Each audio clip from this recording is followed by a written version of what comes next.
সরকার গতিশীল না হলে মানুষের নিরাপত্তা নিশ্চিত করা সম্ভব নয় মন্তব্য করেছেন বিএনপির সিনিয়র যুগ্ম মহাসচিব রুহুল কবির রিজভী। বিএনপির প্রতিষ্ঠাতা শহীদ রাষ্ট্রপতি জিয়াউর রহমানের সমাধি জিয়ারতের পর তিনি এমন মন্তব্য করেন।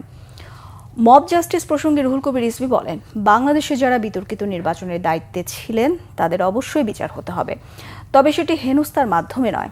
রাতের ভোট ও ডামি নির্বাচনের সাথে যুক্তদের আইনানুযায়ী বিচার করতে হবে বলে দাবি করেন বিএনপির সিনিয়র যুগ্ম মহাসচিব।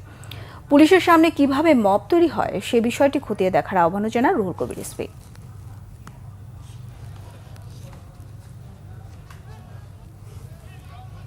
কাউকে ডিম ছুঁড়ে মারা হবে, কাউকে জুতা নিক্ষেপ করা হবে এবং বাড়িতে লোকজন গিয়ে তাকে টেনে হিচড়ে বের করবে, এইটা বিএনপি কখনোই পছন্দ করে না।